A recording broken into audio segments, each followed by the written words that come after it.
Panasonic GH5 exploded onto the independent filmmaking scene several years ago and became a staple for any corporate, wedding or even indie film shoot. The ability to record such high quality 4K in such a small camera body made it the king of low budget productions. Panasonic have recently released the Gh5 Mark II, and I've been lucky enough to get hands on with it. So what I wanted to do was bring you a small breakdown of the differences between the Mark II and the original, as well as some samples of what I've shot on it. Now the Mark II isn't a seismic shift in terms of camera technology. In fact, if you looked at the outside of them, you'd be hard pressed to find some differences between the original and the Mark II. But it's once you get under the hood that things get really interesting with this new camera. So let's start with the similarities between the two cameras. Both the original and the Mark II have water and dust resistant rugged bodies that make them fantastic for run and gun filming. They both feature dual UHS 2 SD card slots, as well as 3.5mm jacks for headphones and microphone inputs. Another key factor of keeping the camera small is another similarity, and that's the micro 4/3 mount. The use of this lens system allows the use of really affordable and lightweight lenses for such a small camera. But it doesn't limit you to that lens mount. You can use adapters to convert things like EF lenses onto the Gh5 Mark II body.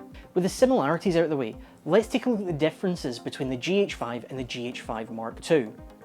The Gh5 Mark II supports recording at 4K up to 60 frames a second in 10-bit. This means that you're keeping a lot more information in that high resolution file. Another great feature is that it supports recording 6K anamorphic at 30 frames a second for that really high resolution detail. But if you ask me, the largest improvement is that the V-Log color profile is now included as standard with the camera, which had been an optional paid for upgrade with the original model.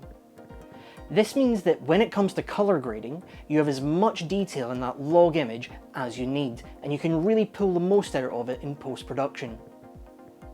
Another improvement in the Gh5 Mark II is the improved autofocus functionality. Like the original Gh5, it has support for autofocusing on eyes and face, but it now also includes support for body and animal detection as well. The last major improvement for the Gh5 Mark II is the ability to wirelessly livestream. With the original Gh5, you were able to connect it over USB and stream from your computer that way, as if the camera was a webcam. Well, with the Gh5 Mark II, you can actually connect it wirelessly with your phone or directly with your router and stream to whatever platform you want. The app allows you to either set up YouTube or Facebook and stream directly to your platform of choice, making it a no-brainer if you're out in the field. Now, I mentioned that I'd shot some sample footage with this, so let's take a look at that.